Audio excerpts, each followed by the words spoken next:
brought to life on Broadway. Cult classics.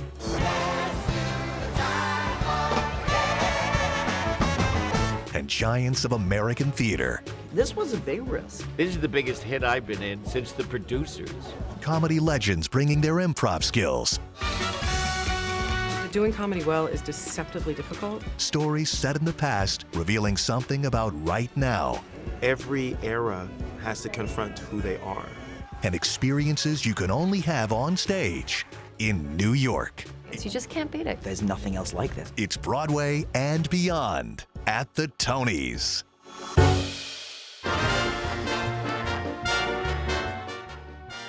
Hello, and thanks for joining us. I'm Kristine Johnson. And I'm Vladimir Duthiers. For the next half hour, we are pulling back the curtain to bring you the best of Broadway ahead of the Tony Awards. From stunning acrobatics to classic dramas and much more, Vlad, this has been a banner year on Broadway. And it was star-packed with A-listers hitting the stage and earning nominations. So let's get started. Two new musicals, Schmigadoon and The Lost Boys, lead the pack with 12 nominations each. They're both nominated for Best Musical along with Titanic and Two Strangers Carry a Cake Across New York. That's an interesting scene. Dave Carlin covers arts and entertainment in New York City and shows us how these shows left their mark in the theater district. A musical poking fun at musicals.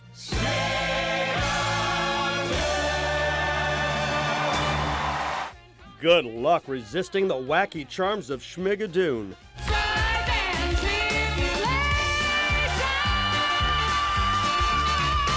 Says nominee Anna Gasteyer. I think of the show as like, you know those birthday cakes that explode, that have stuff come out of it? That's what it's like. It started as a parody TV series about a couple stumbling into a magical place where, without warning, people burst into song. Oh, I think they want us to take a verse. I regularly break on stage, but I think that's fine for my character, and sometimes it just gets me. You drive me crazy, how can you blame me? You're so beautiful, babe. The Lost Boys is Broadway's big vampire spectacle. Wanna belong to someone. The new musical is based on the hit movie. Playing the menacing, high-flying rocker David is nominee Ali Louis Borsky. What are you taking away from it? The thing that I get at the end of the day is this, big group of people that are really moved by it. It's a roller coaster ride, so they want to ride it again, but at the same time they're leaving with tears in their eyes and her stomach that's hurting from laughing so hard. This story gets so kooky crazy. What do you say? Marla Mindell plays an exaggerated Celine Dion character who hilariously interferes with Jack and Rose and everyone. In this loony spoof of the film Titanic, the hit show had humble beginnings in a space under a supermarket a decade ago. We started in a basement of a Kristines in New York. Now we're here. And so it's been a 10-year journey where it's just gotten bigger and bigger and bigger. And still, we have retained the charm and the intimacy. You're going to walk away feeling touched by Celine Dion herself.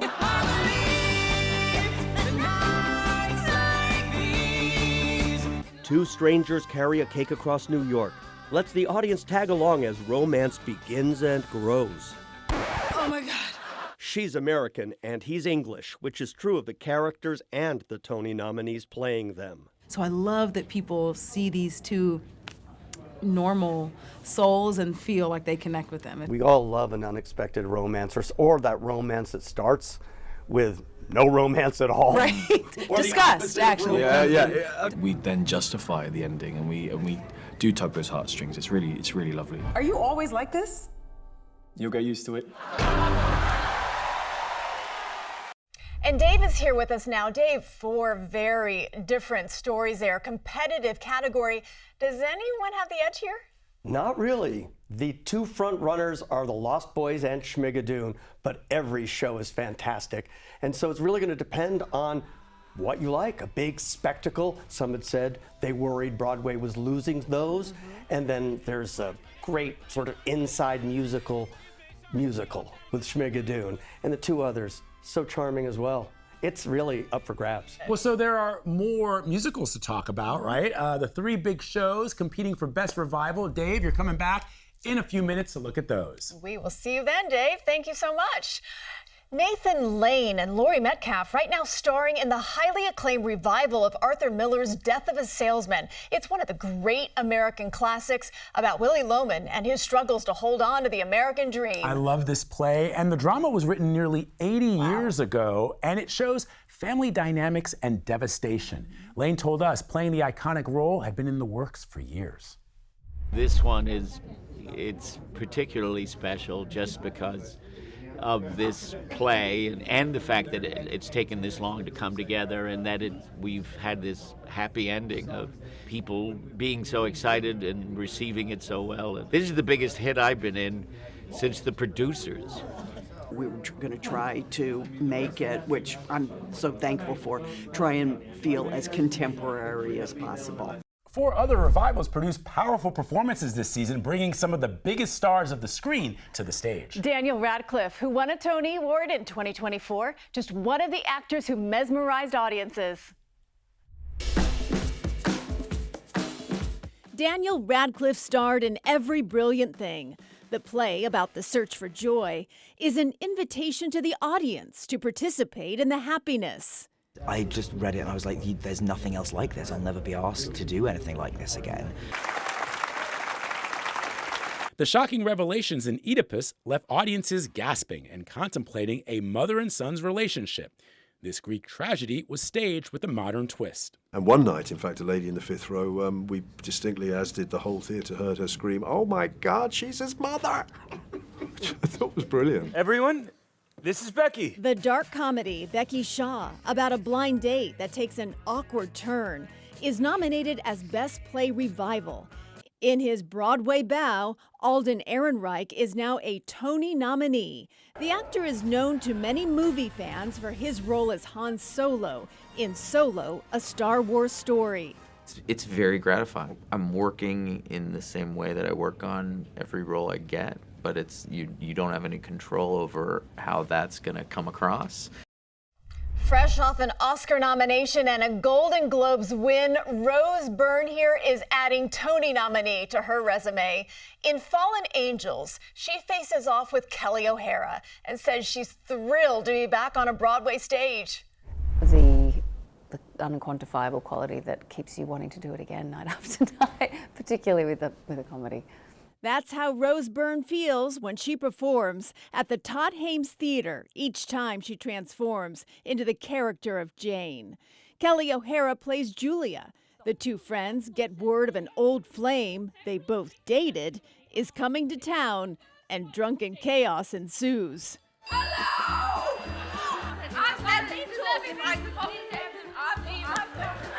The play by Noel Coward debuted in 1925, and his witty writing still lands today. It was groundbreaking, and it's just amazing something you can write something 100 years ago and it's still funny today. Of course, comedic timing is everything, and that takes skill. It's very much a technical exercise in many ways, where every breath matters, and particularly in terms of landing the joke, but it's a wonderful tightrope every night to have that, to try to achieve it. Did it take some time during rehearsals to make sure that you got that cadence right, to get the feel of that? You don't learn how the comedy's going to land until you have your audience. They tell you everything. So, and even now, it's still a free fall when you get out there. And then on top of it, you're acting like you're drunk. Yes, which is very challenging because you don't want it to become a messy, not specific, boring sort of exercise in loudness. When you first come out on stage, you look so elegant, you're put together. I mean, and then after your night out, wherever you ended up, you come back and your character is just a mess. The best. And I'm just curious, like, which one do you like better? I love being a mess. I love it. On the third act, when she comes in disheveled, we initially had the scarf over her head, and I was like, can we just come on with a big messy head? Like, she slept on one side and she's cried all night, and like the logic, trying to track back. And I just love it. Broadway and Beyond at the Tonys is back in a moment. John Lithgow returns to Broadway. We feel like we're mesmerizing the audience there. A New Life for Cats, The Rocky Horror Show, and Ragtime. Singing a dream, la la la la la. From the glamour of the Gilded Age to a gritty Broadway drama, White Lotus star Carrie Coon on her return to Broadway. It's a really satisfying moment in my life. It's just an honor and a privilege when you get to have an August Wilson play in a role like this. Then you have to bring your heart, bring your soul. We can really all agree that some of this year's most memorable shows had audiences just tapping their toes to the songs that we know and we love. In fact, Ragtime, it leads the pack of shows nominated for Best Musical Revival with 11 nominations. That is so huge. Dave Carlin shows us the old shows luring new audiences to Broadway.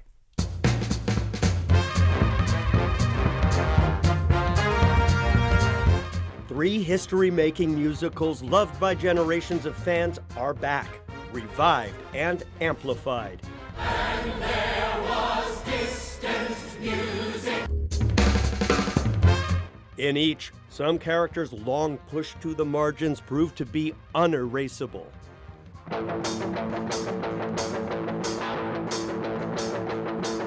In The Rocky Horror Show, Frankenfurter is played by nominee Luke Evans with a crazed confidence. What has it given you that you might not have had before? It gave me an opportunity to come out of myself in a very colorful, flamboyant, celebratory, liberated, hedonistic, powerful way. Nominee Rachel Dratch is the narrator. Rocky Horror fans know audience members shout lines, and her character takes the brunt of it. Oh, this is like, what beast is this gonna be? So that was a learning curve, but now it's fun. Like now it's weird when the audience doesn't yell anything. Performing. Cats the Jellicle Ball altered the original the most. The characters are now ballroom contestants. Think Paris is Burning and Madonna's Vogue. Nominee and Broadway legend Andre DeShields says, come and celebrate some night owl uptown heroes of yesteryear. And you don't have to sneak out late at night to see it. We'll try to sit with us for those 2.5 hours and not go away with a huge grin on your face. Ragtime, which is the most Tony-nominated revival of the season with 11, is buoyed by the stirring vocals from each performer. Cole House Walker, played by nominee Joshua Henry, with his dazzling rendition of Make Them Hear You.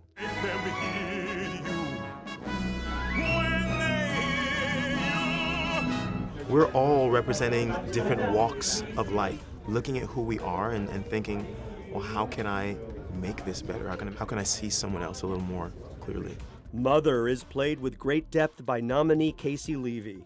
We just get very protective of you, and we also admire your strength in the end of it. That she is a bit of a window for the audience. I feel like we have a kinship, and that they are changing as Mother changes. It's a really beautiful duet that I get to have with the audience. You've got the Harlem community, you've got the Jewish immigrants, and then you can hear the white folks, and you can hear it all sort of melding together.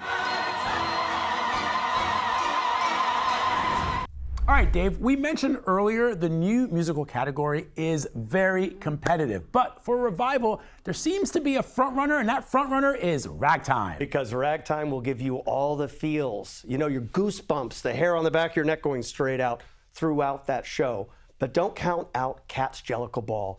It's almost a new musical because of how much they've reinvented it. Oh yeah, And total it's reinvention. Thrilling also. And Rocky Horror. Talk about a nostalgic classic favorite for the fans. Absolutely. Well, you know, Cats Jellicle Ball, the dancers there, I mean, I don't know how they didn't break an ankle. That's like how they are so physical and athletic. Very physical. Absolutely. And what each show says about history and community, these are important shows, not just entertainment. Isn't it crazy that people keep going back to these shows even though they've been around for generations? And reinvent them and reimagine them. It's just wonderful. All 3 great. But Ragtime with the edge. Okay, Dave Carlin, as always, thank you for your expertise. John Lithgow earned his nomination for leading actor in a play, portraying Roald Dahl in Giant. Dahl was the popular children's author who infamously made anti-Semitic statements in the 1980s. In Giant, Lithgow explores Dahl's dark side and says he loves playing complicated characters. I mean, I'm a character actor. I always work from the id, of course, and Dahl is a character who is all id. It all comes exploding out of him. He's just fearless, including in his bigotry. This is Lithgow's 7th Tony nomination. He's won 2 in 1973 for The Changing Room and in 2002 for the musical Sweet Smell of Success. Broadway and beyond at the Tonys. Yes, continues after the break. Emmy nominee Carrie Coon, back on Broadway. If you're a theater actor, it is the icing on the cake. Pink bringing her acrobatic stunts as she hosts the Tonys. But it was my first question. I was like, what can you hang from Radio City? You can be very, very good, and like you still are waiting for kind of like the kismet of some moment to come along that lifts you up out of yourself. We did that for each other in rehearsal, but also the way the audience listened to us and responded to us. Carrie Coon. She made a big splash in The White Lotus and The Gilded Age. This season, she was back on Broadway, leading the cast of Bug. I talked to her about her roots in the theater, her big success on TV, and coming back to the stage. Not me, the bugs! In Bug, Carrie Coon's character Agnes is struggling. Set in a motel room in Oklahoma, she faces addiction, loneliness, extreme paranoia, conspiracy theories, and the disappearance of her son. I still look for him in my sleep. So let's dig deeper into Agnes. I got a sense that she had a hole in her heart. Yeah. And that it needed to be filled. And she found that person. I think on some level the audience should want for them to be together because they see these people are lonely and maybe broken, but they're getting something out of the relationship. What Tracy's really looking at is what are we all willing to give up for love, for companionship, to exorcise our loneliness. Tracy is Tracy Letts, Coon's husband. The Pulitzer Prize-winning playwright and Tony-winning actor wrote Bug. We sat down with the actress at the Civilian Hotel's Blue Vault Room in the Theater District to talk about her career and her Tony nomination. If you're a theater actor, it is the icing on the cake. Without White Lotus. It's funny because if I'm being honest, all week I've just been so sad. And The Gilded Age. I cover all your backs, but who's covering mine? Would Bug have been possible? I would say no, with some caveat. I think MTC is a nonprofit theater, and the non-for-profit theaters are able to take chances in a way that the commercial theater can't. It's pretty edgy for Broadway. Critical acclaim is in abundance, but it all started in the theater. Is being on stage home for you? Most certainly. I really didn't start doing TV and film until I was maybe 31.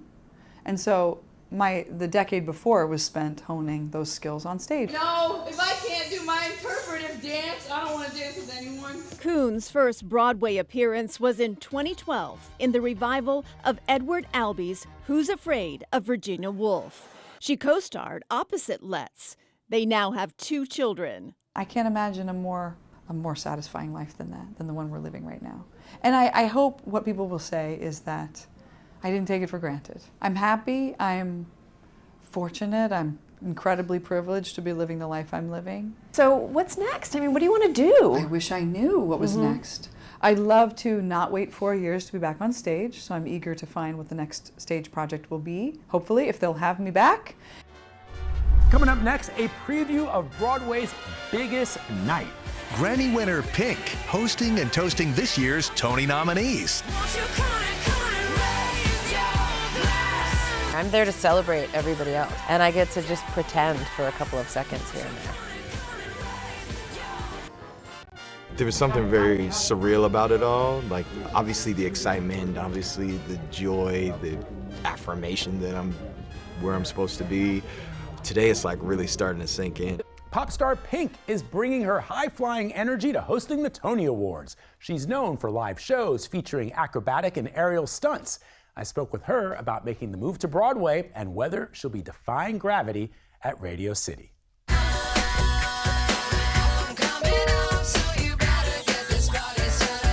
You got the call, which was completely unexpected. Completely so far out in left field. My first reaction was, why? Why me? I've never been on Broadway. Then my second reaction was, let me ask my daughter. Willow? Yes. What did she because say? She was like, do I get a seat? And I was like, I don't know, hold on. Does she get a seat? And they were like, yes. I was like, yes. She's like, yes. And then I said, yes. I'm saying yes this year. You're saying yes? Yes. Is that a resolution? It's sort of an intention, yeah. Let me ask you about what it's like as an artist, as a performer, preparing to host a show like the Tonys, and how different that is from preparing for a concert or even going out on tour. I was saying the difference is I'm still getting lyrics today about changes that are being made, and I have the benefit, I wrote the songs for my album, right? I wrote it, I lived with it, now I'm in rehearsals. In one way, I'm very much used to this. In another way, this is nuts.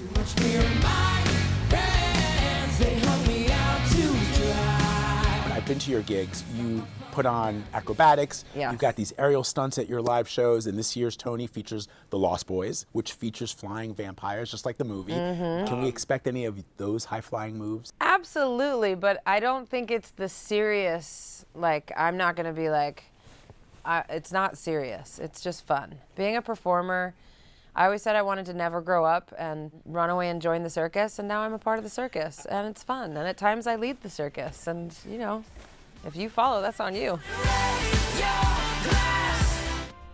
So Vlad, who's gonna take home the statues? You gotta find out this Sunday when Pink hosts the Tony Awards, which will feature performances from all the nominated musicals, and you can see it all on CBS and streaming on Paramount+. Thanks for watching Broadway and Beyond at the Tonys. I'm Vladimir Duthiers. And I'm Kristine Johnson. Enjoy the show on Sunday.